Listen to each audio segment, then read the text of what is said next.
ಓಂ ಸದಾತ್ಮಧ್ಯಾನನಿರತಂ ವಿಷಜೇಭ್ಯಃ ಪರಾಂಗುಖಂ Naomi ಶಾಸ್ತ್ರೇಷು ನಿಷ್ಣಾತಂ ಚಂದ್ರಶೇಖರಭಾರತೀಂ. ಓಂ ನಮಃ ಸೂರ್ಯಃ ಪಿತಾಮಹೋ ವ್ಯಾಸಃ ವಸಿಷ್ಠೋ ತ್ರಿಪರಾಶರಃ ಕಶ್ಯಪೋ ನಾರದೋ ಗಾರ್ಗ್ಯಃ ಮರೀಚಿನ ಮುನಿರಂಗಿರಾಃ ಲೋಮಶಾ ಪೌಲಶಶ್ಚೈವ ಚವನೋ ಜವನೋ ಭೃಗುಃ ಶೌನಕೋಷ್ಟಾದಶಶ್ಚೇತಿ ಜ್ಯೋತಿಷ್ಶಾಸ್ತ್ರ ಪ್ರವರ್ತಕಾಃ. ನಮೋ ಋಷಿಭ್ಯಃ ನಮೋ ಮಹದ್ಭ್ಯಃ. ಪ್ರಿಯ ವೀಕ್ಷಕರೇ, ಎಲ್ಲರಿಗೂ ಕೂಡ ಭಗವಂತನು ಶುಭನುಂಟು ಮಾಡಲಿ. ಮಕರ ರಾಶಿಗೆ ಗುರು ಪರಿವರ್ತನೆ ಆಗ್ತಾ ಇದ್ದಾನೆ. ಇಷ್ಟು ದಿವಸ ನಿಮಗೆ ಗುರುಬಲ ಇರಲಿಲ್ಲ. ನಿಮ್ಮ ರಾಶಿಯಿಂದ ಚತುರ್ಥ ರಾಶಿಯಲ್ಲಿ ಗುರು ಇದ್ದ. ಈಗಂತಹ ಗುರು 1/5/2024 ಇಸ್ವಿಯಲ್ಲಿ ವೃಷಭ ರಾಶಿಗೆ ಗುರು ಪರಿವರ್ತನೆ ಆಗ್ತಾನೆ.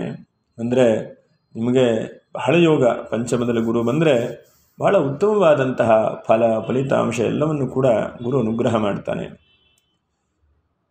ಪೂರ್ವ ಪುಣ್ಯಸ್ಥಾನಕ್ಕೆ ಗುರುವಿನ ಆಗಮನ, ಪೂರ್ವ ಪುಣ್ಯಸ್ಥಾನಕ್ಕೆ ಗುರುವಿನ ಆಶೀರ್ವಾದ ಅನುಗ್ರಹ ಮತ್ತು ನಿಮ್ಮ ರಾಶಿಯ ಮೇಲೆ ಗುರುವಿನ ದೃಷ್ಟಿ, ಇದೆಲ್ಲ ಬಹಳ ಶುಭವನ್ನು ಉಂಟು ಮಾಡುವಂಥದ್ದು. ಎಷ್ಟೋ ಸಲ ನಾವು ನೋಡ್ತಾ ಇರ್ತೇವೆ, ಗುರುವಿನ ದೃಷ್ಟಿ ಬೀಳುವುದಿಲ್ಲ ಅಥವಾ ಗುರುವಿನ ಆಶೀರ್ವಾದ ಇಲ್ಲ, ಗುರುವಿನ ಬಲವೇ ಇಲ್ಲೇ ಇಲ್ಲ ಅಂಥೇಳಿ ಯೋಚನೆ ಮಾಡ್ತಾ ಇರ್ತೇವೆ. ಆದರೆ ಗುರು ನೋಡ್ತಾ ಇದ್ದಂತೆ ನಿಮ್ಮ ಕಷ್ಟವನ್ನು ತಪ್ಪಿಸ್ಲಿಕ್ಕೆ ಅಥವಾ ನಿಮ್ಮ ಸಮಸ್ಯೆಯನ್ನು ಪರಿಹಾರ ಮಾಡಲಿಕ್ಕೆ ಗುರು ನಮಗೆ ಬಲವಂತನಾಗಿ ಬರ್ತಾ ಇದ್ದಾನೆ. ನಾವು ಮನುಷ್ಯರು, ಯಾಕಂದರೆ ಮನುಷ್ಯನಿಗೆ ಕರ್ಮದ ಫಲ ಅನುಭವಿಸಲೇಬೇಕು. ಆದರೆ ಆ ಅನುಭವಿಸುವಂತಹ ಕೆಟ್ಟ ಫಲಗಳು ಅಥವಾ ಒಳ್ಳೆ ರೀತಿಯಾದಂಥ ಫಲಗಳನ್ನು ಗ್ರಹಗಳ ಮೂಲಕವಾಗಿ ಭಗವಂತನು ನಮಗೆ ಅನುಗ್ರಹ ಮಾಡ್ತಾನೆ. ನಮ್ಮ ಕರ್ಮದ ಅನುಸಾರವಾಗಿ ಅನುಗ್ರಹ ಮಾಡ್ತಾನೆ. ನಾವು ಹೇಳುವಂಥದ್ದು ಗೋಚಾರ ಫಲ ಅಂಥೇಳಿ ನಿಮ್ಮ ಜಾತಕದ ಮೇಲೆ, ದಶಾಭುಕ್ತಿಗಳ ಮೇಲೆ ವ್ಯತ್ಯಾಸವೂ ಕೂಡ ಇರಬಹುದು. ಹಾಗಾಗಿ ಇದೇ ಸಂಪೂರ್ಣವಾದಂಥ ತೀರ್ಮಾನ ಹೇಳುವಂಥದ್ದಲ್ಲ. ನೋಡಿ, ಉತ್ತರಾಷಾಢ ನಕ್ಷತ್ರ 2, 3, 4ನೇ ಪಾದ, ಹಾಗೆ ಶ್ರವಣ ನಕ್ಷತ್ರ 1, 2, 3, 4ನೇ ಪಾದ, ಧನಿಷ್ಠಾ ನಕ್ಷತ್ರ 1, 2 ಪಾದ, 1, 2ನೇ ಪಾದ. ಇವರು ಮಾತ್ರ ವಿಡಿಯೋ ಮುಗಿಯುವವರೆಗೂ ಕೂಡ ನೀವು ನೋಡ್ತಾ ಇರಿ. ಇದರ ಮಕರ ರಾಶಿಯವರಿಗೆ ಎಷ್ಟೆಷ್ಟು ಆ ಭಗವಂತನ ಅನುಗ್ರಹ ಮಾಡ್ತಾನೆ ಎಂಬುದನ್ನು ಕೂಡ ತಿಳಿಸ್ಕೊಡ್ತಾ, ಅದರ ಜೊತೆಯಲ್ಲಿ ನಿಮಗೆ ನಕ್ಷತ್ರ ಪರಿಹಾರಗಳನ್ನು ಕೂಡ ನಾನು ತಿಳಿಸ್ಕೊಡ್ತೇನೆ. ನೋಡಿ, 7.5 ಶನಿ ನಿಮಗೆ ಕೊನೆಯ ಹಂತದಲ್ಲಿ ನಡೀತಾ ಇದೆ. ಹಿಂದಿನ ವಿಡಿಯೋದಲ್ಲೂ ಕೂಡ ನಾನು ಮಾಸ ಭವಿಷ್ಯದಲ್ಲೂ ಕೂಡ ಹೇಳಿದ್ದೇನೆ. ಅದೇ ತರಹ ಗುರುವು ಬಹಳ ಪ್ರಬಲವಾದಂಥ ಅನುಗ್ರಹ ಮಾಡಲಿಕ್ಕೆ ನಿಂತರೆ ಮಿಕ್ಕಿರುವಂಥ ಎಲ್ಲ ಗ್ರಹಗಳು ಕೂಡ, ನವಗ್ರಹಗಳಲ್ಲಿ ಮತ್ತು ಉಪಗ್ರಹಗಳಲ್ಲಿ ಮಿಕ್ಕಿರುವಂತಹ ಎಲ್ಲ 8 ಗ್ರಹಗಳು ಕೂಡ ಸ್ತಬ್ಧರಾಗಿರುತ್ತಾರೆ. ಯಾಕಂದರೆ ಸರ್ವೇಶ್ವರಾಣಾಂ ಗುರುಹು ಎಂಬುದಾಗಿ ಹೇಳಿದ್ದಾರೆ. ಗುರುವಿಗೆ ಅಷ್ಟೊಂದು ವಿಶೇಷವಾದಂತಹ ಶಕ್ತಿಯನ್ನು, ಸಾಮರ್ಥ್ಯವನ್ನು ಕೊಟ್ಟಿದ್ದಾರೆ. ಹಾಗಾಗಿ ಅಂತಹ ಗುರುವು ಎಲ್ಲ ರೀತಿಯಾದಂಥ ಅಭಿವೃದ್ಧಿಯನ್ನು ಕೂಡ ಕೊಡುವಂತಹ ಒಂದು ಶಕ್ತಿ ಗುರುವಿಗಿದೆ. ನಮ್ಮ ಶಾಸ್ತ್ರಗಳ ಪ್ರಕಾರ ನೋಡಿ, ಪುತ್ರೋತ್ಪತ್ತಿ ಮುಪೈತಿ ಸಜ್ಜನಯುತಿಂ ರಾಜಾನುಕೂಲಂ ಸುತೇ ಎಂಬುದಾಗಿ ಗ್ರಂಥಗಳಲ್ಲಿ ಹೇಳಿದರು. ಅರ್ಥ ಏನು? ಪಂಚಮ ಭಾವದಲ್ಲಿ ಪುತ್ರ ಸಂತಾನಾದಿಗಳನ್ನು ಪ್ರಾಪ್ತಿ ಮಾಡುವಂತಹ ಗುರುವು, ಅದರ ಜೊತೆಗೆ ಸಾಧು ಸಜ್ಜನರೊಂದಿಗೆ ಒಂದು ಉತ್ತಮವಾದಂಥ ಬಾಂಧವ್ಯವನ್ನು ಬೆಳೆಸುವಂತಹ ಅವಕಾಶಗಳನ್ನು, ರಾಜರಿಂದ, ಸರ್ಕಾರಗಳಿಂದ ಅನುಕೂಲತೆ ಮತ್ತು ಸಹಾಯಗಳನ್ನು ಕೂಡ ಗುರುವು ನೀಡ್ತಾನೆ ಎಂಬುದಾಗಿ ಗ್ರಂಥದಲ್ಲಿ ಹೇಳಿದರು. ಅಂದರೆ ಏನು ಅರ್ಥ? ನಿಮಗೆಲ್ಲ ರೀತಿಯಾದಂಥ ಸೌಖ್ಯಗಳನ್ನು ಕೂಡ ಗುರು ಅನುಗ್ರಹ ಮಾಡ್ತಾನೆ. ನೋಡಿ, ದೃಷ್ಟಿ ವಿಚಾರಗಳನ್ನು ನಾವು ಗಮನಿಸೋಣ. ನಿಮ್ಮ ರಾಶಿ ಮೇಲೆ ಗುರುವಿನ ದೃಷ್ಟಿ ಬಿದ್ದ ತಕ್ಷಣವೇ ಯಾವ್ಯಾವ ಕೆಲಸ ನಿಂತಿದೆಯೋ ಒಂದು 10 ಕೆಲಸವನ್ನು ನಾವು ಚಿಂತನೆ ಮಾಡೋಣ. 1ನೇದಾದಂತಹ ಕೆಲಸ, ವಾಹನದಲ್ಲೇನಾದರೂ ಕಿರಿಕಿರಿ, ತೊಂದರೆ, ತಾಪತ್ರಗಳಾಗ್ತಾ ಇದ್ದರೆ ಅದು ಸರಿಯಾಗುವಂತಹ ಅವಕಾಶಗಳು. ಅಥವಾ ಒಂದು ವಾಹನ ತೆಗೆದುಕೊಂಡಿದ್ದೇನೆ, ಹೊಸ ವಾಹನ ತೆಗೆದುಕೊಳ್ಬೇಕು ನೋಡ್ತಾ ಇದ್ದೇನೆ, ಯಾಕೋ ದುಡ್ಡು ಹೊಂದಾಣಿಕೆ ಆಗ್ತಾ ಇಲ್ಲ. ಅಥವಾ ನನ್ನ ಬೇಡಿಕೆ ಯಾವ ವಾಹನದ ಮೇಲೆ ಇದೆಯೋ ಆ ವಾಹನ ಸಿಗ್ತಾ ಇಲ್ಲ. ಹೀಗೆ ಇಂತಹ ಏನೇನೋ ನಿಮ್ಮ ದ್ವಂದ್ವ ಸ್ವಭಾವಗಳಿದೆ ಅಲ್ವ, ಅದನ್ನೆಲ್ಲ ಆ ಗುರು ಪರಿಹಾರ ಮಾಡ್ತಾನೆ. 1ನೇದಾಗಿ. 2ನೇದಾಗಿ, ಕೋರ್ಟಿನ ವ್ಯಾಜ್ಯಗಳು. ಗುರುವಿನ ಬಲ ಬಂದ ತಕ್ಷಣವೇ ನಿಮಗೇನಾಗತ್ತೆ, ಏನೋ ತಕರಾರಿ ಇರುವಂಥದ್ದು, ಕಿರಿಕಿರಿ ಇರುವಂಥದ್ದು, ವ್ಯಾಜ್ಯಗಳಿರುವಂಥದ್ದು, ಪೊಲೀಸ್ ಸ್ಟೇಷನಲ್ಲಿ ಏನೋ ಗಲಾಟೆ ಆಗಿರುವಂಥದ್ದು, ಅಥವಾ ನೀವು ಸುಮ್ಮನೆ ಹೋಗ್ತಾ ಇರ್ತೀರಿ, ಯಾರೋ ಬಂದು ನಿಮ್ಮ ಹಿಂದೆ ಗಾಡಿಗೆ ಹೊಡೆಯಿರ್ತಾರೆ, ಅವರು ನಿಮ್ಮ ಮೇಲೆ ಕೇಸ್ ಹಾಕಿರ್ತಾರೆ, ಕೇಸ್ ಕಿರಿಕಿರಿ ಆಗ್ತಾ ಇರ್ತದೆ. ಅಥವಾ ಒಂದು 3-4 ವರ್ಷದಿಂದ ಯಾವುದೊಂದು ಭೂಮಿ ಕೊಂಡ್ಕೊಂಡಿರ್ತೀರಿ, ಭೂಮಿ ಮೇಲೆ ವ್ಯಾಜ್ಯ ಆಗಿರುತ್ತೆ, ಅಣ್ಣ ತಮ್ಮನಲ್ಲೇ ಕಿರಿಕಿರಿ ಆಗಿರುತ್ತೆ, ತಮ್ಮ ಸಹಿ ಹಾಕಿಕೊಟ್ಟಿರ್ತಾನೆ, ಅಣ್ಣ ಸಹಿ ಹಾಕಿರೋದಿಲ್ಲ, ಕೊನೆಗೆ ಇದು ಅವಿಭಕ್ತದ ಕುಟುಂಬದ ಆಸ್ತಿ ಅಂಥೇಳಿ ಅವನು ಬರ್ತಾನೆ. ಅನಂತರದಲ್ಲಿ ಕೌಟುಂಬಿಕವಾದಂತಹ ಏನೋ ತೊಂದರೆ ತಾಪತ್ರಗಳ ತಲ ಬರುತ್ತೆ. ಹೀಗೆ ಇಂತಹ ಯಾವುದೇ ವ್ಯಾಜ್ಯಗಳು, ಕಾನೂನಿನ ಸಮರಗಳು ಏನಿದ್ರೂ ಕೂಡ ನಿಮಗೆ ಸ್ವಲ್ಪ ಜಯ ಆಗುವಂತಹ ಹಂತಕ್ಕೆ ಬರುತ್ತೆ, ಅಥವಾ ರಾಜಿ ಆಗುವಾಗ ಆಗಬಹುದು. ಇದು ಬಹಳ ಟರ್ನಿಂಗ್ ಪಾಯಿಂಟ್ ನೋಡಿ ನಿಮಗೆ. ಎಷ್ಟು ಅಂತಂದರೆ ನಿಮ್ಮ ಒಂದು ಒದ್ದಾಟದ ಜೀವನದ ಒಂದು ಫುಲ್ ಸ್ಟಾಪ್ ಹಾಕುವಂತಹ ಒಂದು ಬಹಳ ಮುಖ್ಯವಾದಂಥ ಒಂದು ಘಟ್ಟ. ಹಾಗಾಗಿ ಕಾನೂನಿನ ರೀತಿಯಲ್ಲಿ ನಿಮ್ಗೆ ಅಭಿವೃದ್ಧಿಯಾಗುತ್ತೆ, ಒಂದು ಜಯವೂ ಕೂಡ ಸಿಗತ್ತೆ ಅಂಥೇಳಿ ಹೇಳಬಹುದು. ಅದು ಯಾವುದಿದ್ರೆ ಧರ್ಮವಾಗಿ ಸರಿಯಾಗಿದ್ದರೆ. ಅಧರ್ಮಕ್ಕೆ ಗುರುವೂ ಕೂಡ ಅನುಗ್ರಹ ಮಾಡೋದಿಲ್ಲ, ಶನಿಯೂ ಕೂಡ ಅನುಗ್ರಹ ಮಾಡೋದಿಲ್ಲ. ಹಾಗಾಗಿ ಧರ್ಮಸಮ್ಮತವಾದಂತಹ ರೀತಿಯಲ್ಲಿದ್ದರೆ, ಧರ್ಮದ ರೀತಿಯಲ್ಲಿದ್ದರೆ ಆ ಧರ್ಮವು ನಿಮ್ಮನ್ನು ರಕ್ಷಣೆ ಮಾಡುತ್ತೆ ಅಂಥೇಳಿ ಹೇಳಬಹುದು. ಧರ್ಮೋ ರಕ್ಷತೆ ರಕ್ಷಿತಃ. ಗುರು ರಾಶಿಗೆ ದೃಷ್ಟಿ ಇಟ್ಟ ತಕ್ಷಣವೇ ಧರ್ಮವಾದಂತಹ ಕೆಲಸದಲ್ಲಿದ್ದರೆ ಆ ಧರ್ಮ ಆಡುವಂತೆ ನಿಮ್ಮನ್ನು ಕಾಪಾಡ್ಕೊಂಡು ಹೋಗ್ತದೆ ಅಂಥೇಳಿ ಹೇಳಬಹುದು. ಹಾಗೆ 5ನೇದಾದಂಥದ್ದು ಸಂತಾನಾದಿಗಳು ಹೀನರಾಗಿದ್ದಂಥವರಿಗೆ ಸಂತಾನಕ್ಕೆ ತೊಂದರೆ ಆಗ್ತಾ ಇದ್ದರೆ ಅಂಥವರಿಗೆ ಸಂತಾನಾದಿಗಳನ್ನು ಕೂಡ ಗುರು ಅನುಗ್ರಹ ಮಾಡ್ತಾ ಇದ್ದಾನೆ. ಹಾಗಂತೇಳಿ ನಿಮ್ಮ ಜಾತಕದಲ್ಲೂ ಕೂಡ ಅನುಕೂಲತೆಗಳೇ ಇಲ್ಲ ಅಂತಾದರೆ ಇಂತಹ ಶುಭ ಫಲಗಳು ಸ್ವಲ್ಪ ಕಡಿಮೆ ರೀತಿಯಲ್ಲಿ ಆಗಬಹುದು. ಇನ್ನು ಜಾತಕದಲ್ಲೂ ದಶಾಭುಕ್ತಿಗಳ ಅನುಕೂಲ, ಹಾಗೆ ಎಲ್ಲ ರೀತಿಯಾದಂತಹ ಸರ್ವಾಷ್ಟಕ ವರ್ಗ, ಭಿನ್ನಾಷ್ಟಕ ವರ್ಗ, ಹೀಗೆಲ್ಲ ರೀತಿಯಾದಂಥ ಅಭಿವೃದ್ಧಿಗಳು ಕೂಡ ಇದ್ದರೆ ಈ ಶುಭ ಫಲಗಳು ಇನ್ನೂ ಜಾಸ್ತಿಯಾಗಿ ಆಗ್ತದೆ. ನಾವು ಹೇಳಿಕೊಡೋಕ್ಕಿಂತ ಇನ್ನೂ ಜಾಸ್ತಿಯಾಗಿ ಆಗುತ್ತೆ. ಹಾಗೆ ತಂದೆ ತಾಯಿಯವರ ಏನಾದರೂ ಅನಾರೋಗ್ಯ ತೊಂದರೆಗಳಿಗೆ ನೀವು ಕಷ್ಟಪಡ್ತಾ ಇದ್ದರೆ, ಯಾವ ಚಿಕಿತ್ಸೆ ಮಾಡಿದರೂ ಕೂಡ ಫಲಕಾರಿ ಆಗಲ್ಲ ಅಂತ ಅಂದ್ಕೊಳ್ತಾ ಇದ್ದರೆ ಅದಕ್ಕೆ ದಿಢೀರ್ನ ಪರಿಹಾರಗಳು ಕೂಡ ಸಿಗುತ್ತೆ.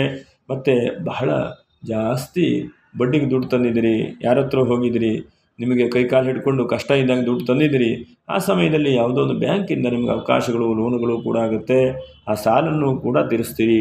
ಸಾಲ ತೀರಿಸಿದ ಮೇಲೆ ನಿಮಗೆ ಆ ಋಣ ಆಟೋಮೆಟಿಕ್ಕಾಗಿ ಮುಕ್ತಿಯಾಗುವ ಹಾಗೆ ಅದು ಗುರು ಮಾಡ್ತಾನೆ. ಅನಂತರ ಬಹಳ ಮುಖ್ಯವಾಗಿ ದೃಢವಾದಂತಹ ಮನಸ್ಸು ಬರುತ್ತೆ ನೋಡಿ, ಇದು ಬಹಳ ಮುಖ್ಯವಾದಂಥದ್ದು. ಬಹಳ ಚಿಂತೆ, ಬಹಳ ಟೆನ್ಷನ್ ಇರೋದ್ರಿಂದ ಮನಸ್ಥಿತಿ ಇನ್ನೂ ದೃಢವಾಗ್ತಾ ಇಲ್ಲ, ಮನಸ್ಥಿತಿ ಇನ್ನೂ ಕೂಡ ಸರಿಯಾಗ್ತಾ ಇಲ್ಲ. ಮನಸ್ಸಿನ ದೃಢವಾದಂಥ ಅವಕಾಶಗಳು ಕೂಡ ಸಿಗುತ್ತೆ. ಹಾಗೆ ನೋಡ್ತಾ ಹೋದರೆ ಹಿಂದೆನೇ ನೀವು ಭಾರಿ ಕಷ್ಟವೇ. ಹಿಂದೆ ನೋಡಿ 2023 ಇರಬಹುದು, 24ರ ಆದಿಯೂ ಕೂಡ ಇರಬಹುದು. ನಿಮಗೆ ಶನಿ ಬಲವೂ ಕೂಡ ಇಲ್ಲ, ಗುರುವಿನ ಬಲವೂ ಕೂಡ ಇರಲಿಲ್ಲ. ಹಾಗಾಗಿ ಅಂತಹ ಒಂದು ಹಂತಕ್ಕೆ ಧೈರ್ಯವೇ ಕಾಣ್ತಾ ಇರಲಿಲ್ಲ. ಯಾವುದೇ ಕೆಲಸ ಇದ್ದರೂ ಅನಂತರದಲ್ಲಿ ಮಾಡೋಣ, ಅಥವಾ 6 ತಿಂಗಳ ಬಿಟ್ಟು ಮಾಡೋಣ, ಇನ್ನು ವರ್ಷ ಬಿಟ್ಟು ಮಾಡೋಣ, ಅಥವಾ ಯಾವಾಗ ಆಗುತ್ತೋ ಆಗಲಿ ಅಂಥೇಳಿ ಬಿಡ್ತಾ ಇದ್ರಿ. ಆದರೆ ಅಂತಹದ್ದಿಲ್ಲ. ಈಗ ದಿಢೀರ್ನ ಕೆಲಸದಲ್ಲೂ ಕೂಡ ವೃದ್ಧಿಯಾಗತ್ತೆ. ಯಾವುದು ಕಳ್ಕೊಂಡಿದ್ರೋ ಅದು ಪುನಃ ಸಿಗುವಂಥ ಚಾನ್ಸಸ್ಸು ಕೂಡ ಇರುತ್ತೆ. ಮತ್ತು ಸ್ಥಾನ ವೃದ್ಧಿ, ನೀವು ಯಾವ ಜಾಗದಲ್ಲಿ ಕೂತಿದ್ದೀರೋ ಆ ಜಾಗ ವೃದ್ಧಿಯಾಗತ್ತೆ. ಅಲ್ಲೋ ಒಂದು ಕಡೆ ಶೆಡ್ ಹಾಕ್ಕೊಂಡು ಕೂತಿದ್ದೀರಿ ಅಂತಾದರೆ ಆ ಶೆಡ್ಡಿನಲ್ಲಿ ನಿಮ್ಗೆ ಅವಕಾಶಗಳು ಸಿಕ್ಕಿ ಆರ್ಥಿಕವಾದಂಥ ಅಭಿವೃದ್ಧಿಯಾಗಿ ಆ ಜಾಗವನ್ನು ಕೊಂಡುಕೊಳ್ಳುವಂಥ ಅವಕಾಶಗಳನ್ನು ಕೂಡ ಭಗವಂತ ಅನುಗ್ರಹ ಮಾಡ್ತಾನೆ. ಧಾರ್ಮಿಕವಾದಂಥ ವ್ಯಕ್ತಿಗಳಿಗೂ ಕೂಡ ಹೆಚ್ಚಿನದಾದಂಥ ಅವಕಾಶಗಳು ಸಿಗುತ್ತೆ, ಅಭಿವೃದ್ಧಿಗಳು ಕೂಡ ಆಗುತ್ತೆ. ಹಾಗೆ ಶಾಸ್ತ್ರಾಧ್ಯಯನ ಮಾಡ್ತಾ ಇದ್ದಂಥವರಿಗೆ, ಪುರಾಣ ಪ್ರವಚನಾದಿಗಳನ್ನು ಮಾಡ್ತಾ ಇದ್ದರೆ ಅಂಥವರಿಗೂ ಕೂಡ ಬಹಳ ಉತ್ತಮವಾದಂಥದ್ದು. ಮತ್ತು ನಿಮ್ಮ ಬುದ್ಧಿಗೆ ಈ ಸಮಯದಲ್ಲಿ ನಿರ್ಮಲವಾದಂಥ ಬುದ್ಧಿ ಅಭಿವೃದ್ಧಿಯಾಗುತ್ತೆ. ಇಷ್ಟು ದಿವಸ ಚಾಂಚಲ್ಯವಾದಂಥ ಬುದ್ಧಿ ಇತ್ತು, ಏನು ಮಾಡಲಿ, ಏನು ಬಿಡಲಿ, ಏನು ಮಾಡಿದ್ರೆ ಏನಾಗ್ತದೆ, ಇಂತಹ ಎಲ್ಲ ಬುದ್ಧಿಯ ತೊಂದರೆ ಇತ್ತು ನಿಮಗೆ. ಆ ಬುದ್ಧಿ ಒಳ್ಳೆ ಸದೃಢವಾಗಿ, ನಿರ್ಮಲವಾಗಿ, ಸ್ಥಿತಪ್ರಜ್ಞ ಎಂಬುದಾಗಿ ಕರೀತಾರೆ. ಒಂದೇ ರೀತಿಯಾದಂತಹ ಅಚೀವ್ ಮಾಡುವಂತಹ ಒಂದು ಅವಕಾಶಗಳನ್ನು ಕೂಡ, ನಿರ್ಮಲವಾದಂಥ ಬುದ್ಧಿಯನ್ನು ಕೂಡ ಗುರು ನಿಮಗೆ ಕೊಡ್ತಾನೆ. ವಿಶೇಷವಾದಂಥ ಧೈರ್ಯ, ಇದು ನೋಡಿ ಬಹಳ ಮುಖ್ಯವಾದಂಥದ್ದು. ಧೈರ್ಯ ಇಲ್ಲ ಅಂತಂದರೆ ಯಾವುದೂ ಸಾಧಿಸಲಿಕ್ಕಾಗೋದಿಲ್ಲ. ಅಂತಹ ಧೈರ್ಯವನ್ನು ಕೂಡ ಗುರು ಅನುಗ್ರಹ ಮಾಡ್ತಾನೆ. ಮತ್ತು ಎಲ್ಲ ಕೆಲಸದಲ್ಲೂ ಕೂಡ ಇವತ್ತು ನಾನು ಹೋಗಬೇಕು ಅಂದ್ಕೊಂಡಿದ್ದೀನಿ, ಪಟ ಪಟ ಪಟ ಕೆಲಸ ಆಗಿಬಿಡುತ್ತೆ. ಎಷ್ಟೋ ಸಲ ನಾವು ನೋಡ್ತಾ ಇರ್ತೇವೆ, 10 ಸಲ ಕೆಲಸಕ್ಕೆ ಕೈ ಹಾಕಿದ್ರೂ ಕೂಡ ಕೆಲಸ ಸಕ್ಸಸ್ಫುಲ್ ಆಗೋದಿಲ್ಲ. ಆದರೆ ಈ ಕ್ಷಣದಲ್ಲಿ ಪಟಪಟವಾಗಿ ಒಂದೊಂದಾಗಿ ಕೆಲಸವೂ ಕೂಡ ವೃದ್ಧಿಯಾಗುತ್ತೆ. ಕೆಲಸದಲ್ಲೂ ಕೂಡ ಹೆಚ್ಚಿನದಾದಂಥ ಆರ್ಥಿಕವಾದಂಥ ರೀತಿಯಲ್ಲಿ ಸದೃಢವಾಗುವಾಗ ಆಗುತ್ತೆ.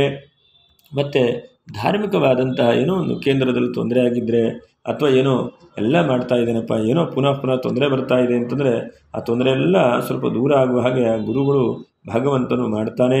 ಮತ್ತು ಕುಟುಂಬದ ಸಮಸ್ಯೆಗಳು ನೋಡಿ, 2ನೇ ರಾಶಿಯ ಶನಿ ಇದ್ದರೂ ಕೂಡ, ಧನಸ್ಥಾನದಲ್ಲಿ ಕುಟುಂಬ ಸ್ಥಾನದಲ್ಲಿ ಶನಿ ಇದ್ದರೂ ಕೂಡ ಈ ಗುರುವಿನ ದೃಷ್ಟಿ ಅನಂತರದಲ್ಲಿ ಕುಟುಂಬ ಸ್ಥಾನವನ್ನು ಕೂಡ ವೃದ್ಧಿ ಮಾಡ್ತಾನೆ. ಇದು ಬಹಳ ಮುಖ್ಯವಾದಂಥದ್ದು. ಎಷ್ಟೋ ಇವಾಗೆಲ್ಲ ಕುಟುಂಬ ಎಲ್ಲ 2 ಜನ 3 ಜನ 4 ಜನ ಇರುವಂಥದ್ದಾಗಿದೆ. ಹಿಂದಿನ ಅವಿಭಕ್ತ ಕುಟುಂಬ ಇಲ್ಲ. ಹಾಗಿದ್ದಾಗೂ ಕೂಡ ಕುಟುಂಬದ ವೃದ್ಧಿಯನ್ನು ಕೂಡ ಮಾಡ್ತಾನೆ.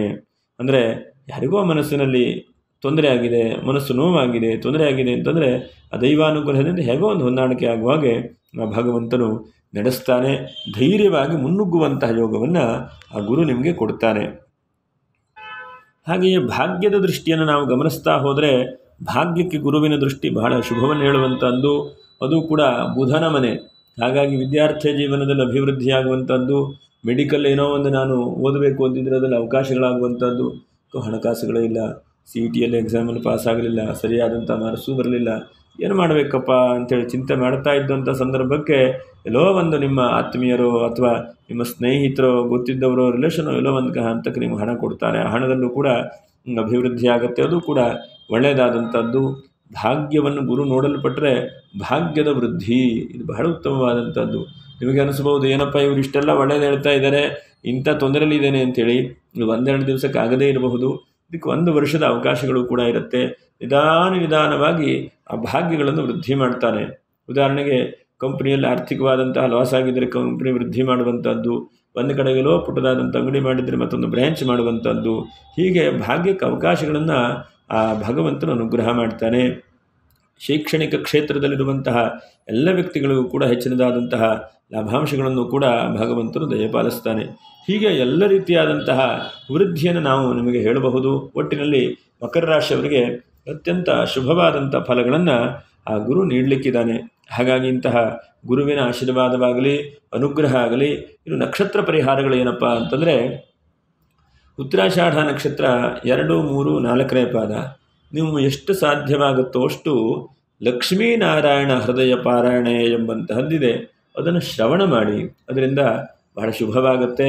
ಅಥವಾ ಚಂಡಿಕಾ ಪಾರಾಯಣೆ ಅಂತಿದೆ, ಅದನ್ನು ಕೂಡ ನಾನು ಹಿಂದೆ ವಿಡಿಯೋ ಮಾಡಿ ಅಪ್ಲೋಡ್ ಮಾಡಿದ್ದೇನೆ. ಅದನ್ನು ಕೂಡ ನೀವು ಶ್ರವಣ ಮಾಡ್ತಾ ಬನ್ನಿ. ಶ್ರವಣ ನಕ್ಷತ್ರ ನೀವು ಎಷ್ಟು ಸಾಧ್ಯವಾಗುತ್ತೋ ಅಷ್ಟು ಈಶ್ವರನಿಗೆ ರುದ್ರಾಭಿಷೇಕ, ಬಿಲ್ವಪತ್ರ ಅರ್ಚನೆ ಎಷ್ಟು ಮಾಡಿದ್ರೂ ಕೂಡ ಕಡಿಮೆ. ನಿಮಗೆಲ್ಲ ಋಣವನ್ನು ಕೂಡ ಪರಿಹಾರ ಮಾಡಲಿಕ್ಕಿದ್ದಾನೆ ಗುರು. ಹಾಗಾಗಿ ಈಶ್ವರನನ್ನೇ ಆರಾಧನೆ ಮಾಡಿ. ಇನ್ನು ಧನಿಷ್ಠಾ ನಕ್ಷತ್ರ ಬಂದು 2ನೇ ಪಾದ. ಧನಿಷ್ಠಾ ನಕ್ಷತ್ರದವರಿಗೆ ಎಷ್ಟಾಗತ್ತೋ ಅಷ್ಟು ಈಶ್ವರನಿಗೆ ತಿಲಾರ್ಚನೆ ಮಾಡ್ತಾ ಬನ್ನಿ. ಮತ್ತು ಓಂ ನಮಃ ಶಿವಾಯ ಹೇಳುವಂತಹ ಶಿವ ಪಂಚಾಕ್ಷರಿ ಜಪವನ್ನು ಮಾಡ್ತಾ ಬನ್ನಿ.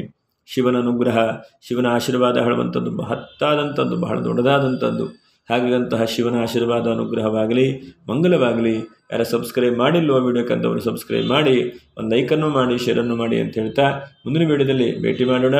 ನಮಸ್ಕಾರ. ಲೋಕಾ ಸಮಸ್ತ ಸುಖಿನೋ ಭವಂತು, ಸಮಸ್ತ ಸನ್ಮಂಗಲಾನಿ ಭವಂತು.